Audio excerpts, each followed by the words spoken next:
everybody, it's Kira and welcome back to my channel. So today I have my June wrap-up for you guys. So in the month of June I finished quite a few books, which was pretty good. Some of that was because of the Cramathon, so I will leave my vlog to that down below. And yeah, let's just get into it. So the first book I finished in June is The Poet X by Elizabeth Avesido. I still don't know how to say her last name, I'm really sorry. So this is a story told in verse about a girl named Xiomara, and it's just about her life and discovering slam poetry and how her writing influences her life and her finding a boyfriend for the first time and all of this stuff. It was beautifully written. It was really easy to get through because it was told in verse, and it was just so heart-wrenching and just amazing. I really enjoyed my time with this book, and I've never read a book told in verse before, and so it was really interesting to read it, and I seriously read it in a couple hours because it was like I just flew through it. It was just a lovely time reading it, and I really need to get my own copy because I loved it that much. The next book that I finished was one I had been anticipating for a really long time, and that is A Reaper at the Gates by Sabaa Tahir. This is the third book in A Number in the Ashes quartet, and wow, this book destroyed me in all of the best ways, and I need the fourth book now. I can't tell you much because it's the third book, obviously, but this follows Laia, Laius, and Helene as the war kind of ramps up, and we get a lot more world building in this book, which I really enjoyed. We get to go outside of the borders that we had been in before, and there was a lot of character development and important things happened, and yeah, it was just the best, and I cannot wait to reread this, like, soon, I hope anyways, and just see all the little things that I missed the first time, and it was just so good. So I will say that Helene's character is something I struggle with. I didn't like her in the beginning just because she was made it into a love triangle between her and Laius and Laia, but in this book I found her more arrogant, and I just got annoyed with her so much, and so by the end of it, I was starting to feel for her again, and I think with the thing that happens at the end of this book, that it intersects a certain character with Helene, it should be really interesting in the fourth book, and also, there's a character reveal in here that I did not see coming whatsoever, so the second and the third book both have huge character reveals. You're like, wait a second, I thought you were that person, and now you're this person, but like, how does that work? And it just blew my mind, and I cried a bit from this one. Like, it was insane, and wow, I can't stop ranting about this book because it is amazing. So, just all the stars to Reaper at the Gates. So after that one, I ended up finishing This Star Won't Go Out by Esther Earl with Laurie and Wayne Earl. This is the story of Esther Earl, who is a girl who had cancer and helped kind of foster the Projects for Awesome, which is hosted by the Vlogbrothers and many other people, and helped inspire John Green to finish writing The Fault in Our Stars. And this was just so inspiring to read. It was difficult to read at certain points because it is told in Esther's perspective with her journal entries and some of her drawings and letters that she wrote, as well as interviews with people who were close to her and some of her doctors and just people who were connected to Esther. And it was difficult to read because it's about a girl battling with cancer, and so it was just, there were times where she would lose hope, and that was like super hard to read just because it made me very emotional. But it was also so full of hope and light, and Esther was just so quirky and funny to read, and my favorite part was her Make-A-Wish that she did. She got a weekend where she got to meet her online friends in real life, and John Green flew out for a day to visit her as well, and that was just the best part of this whole thing ever. Like, it was just super fun to read about this girl and her struggle, but also her ultimate triumph over cancer. And it was just really good to read. It was definitely different than a lot of things I've been reading recently, but it was just a really good change of pace, and I really enjoyed this. After that, I read And Then There Were None by Agatha Christie. Now, this is the first Agatha Christie book I've ever read.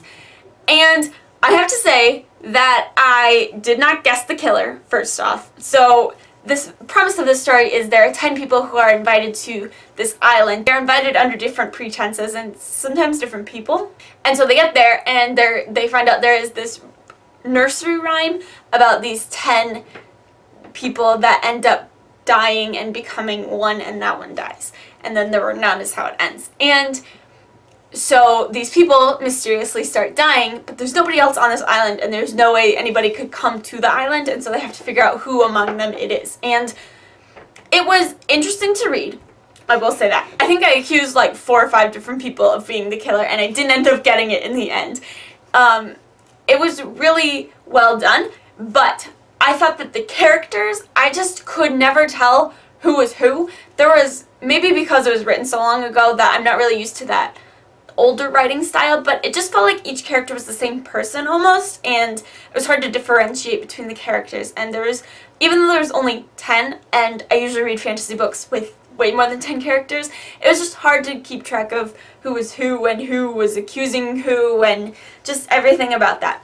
I do really want to read Murder on the Orient Express because I haven't seen that movie yet, and I want to see that movie. And I'm interested in reading more of the mysteries. I found that I didn't hate it as much as I thought I was going to. I don't normally reach for mysteries, and so it was a good reach out of my comfort zone, and I really enjoyed reading it. And yeah, it was a good book. So then I read The Forgotten Book by Mej Tildglasser, and this is the same author who wrote Book Jumper, which I own and read a while ago and loved it. So this, again, the cover is really pretty. Oh, it's got a glare because of my camera, but it's really pretty. So this is kind of a retelling of Emma or Pride and Prejudice. I don't remember. It's one of those 2 books, and honestly, this was not the best book I've ever read either. It's about this girl named Emma who lives at a boarding school, and she ends up finding this mysterious book, and when she writes in this book that the things that she writes come true, but maybe not always in the way she expects them to. There's also a fawn that is like lurking around, and so she's trying to figure out what's going on. And honestly, it's not my favorite book I ever read, but it was kind of a mindless, just fun, like 3-star read type book for me. I don't have much else to say about it. It was just okay. The writing wasn't spectacular. The story wasn't spectacular. It was just fun to enjoy for a while. And then we went on our vacation, and on our vacation we decided to listen to the audiobooks of Harry Potter because my sister, who is 9 years old, who has never read them, obviously because she's only 9, and so my mom wanted her to start reading them, and so we figured audiobooks in the car because we were driving for a long time would be a good way to do them. So we ended up finishing The Sorcerer's Stone by J.K. Rowling, obviously. And so I love the audiobooks. Jim Dale is an amazing narrator for the audiobooks, guys. And I ended up getting only part of the way through Chamber of Secrets, so I think I'm going to finish that at some point this month. But it was just so fun, like, rereading this, because I haven't reread Harry Potter in a long time, actually. And so it was fun rereading it and remembering all the little bits that, like, the movie missed, and just, like, the fun and joy of Harry Potter. And sharing it with my little sister was fun, too. And it was in the car, so we got to pass some time, and yeah, it was just super fun. And then, while we were on our trip, I managed to finish a book that was so amazing, you guys. And I don't know why I put it off so long reading it. And that is Children of Blood and Bone by Tomi Adeyemi. And wow, this was amazing. I was in love and I was hooked from the start, and it was just full of amazing characters who you wanted to yell at and shake and be like, no, don't do that, but you can't because they're characters in the book. And I am so anticipating the sequel because it ended on a really cool cliffhanger, and I'm really excited to see where this goes. So this is a story about 2 sets of siblings who end up in this fantasy world where magic is a bad thing, and one of the pairs of siblings is from a magical family, and one of them is the royal family. And it is just, I don't even know what else to say, like, just read it, please. It is full of fantasy, like, magicalness and cool beasts. Like, her animal that she had was super neat and different, and it was just, I don't even know what else to say other than it was amazing, and please go read this book right now. And then the last book that I read in June, I actually finished July 1st, but I'm going to count it anyways because I read it mostly in June, and that is Redeeming Love by Francine Rivers. Now, I've never read a Francine Rivers book before, and this was really amazing. So this is the story of Hosea from the Bible, set in the 1850s gold rush. And it's about this girl named Angel who has grown up a prostitute, and this guy named Michael Hosea who ends up helping her get freedom and just shows her this insane and immense love and helps her become a person again.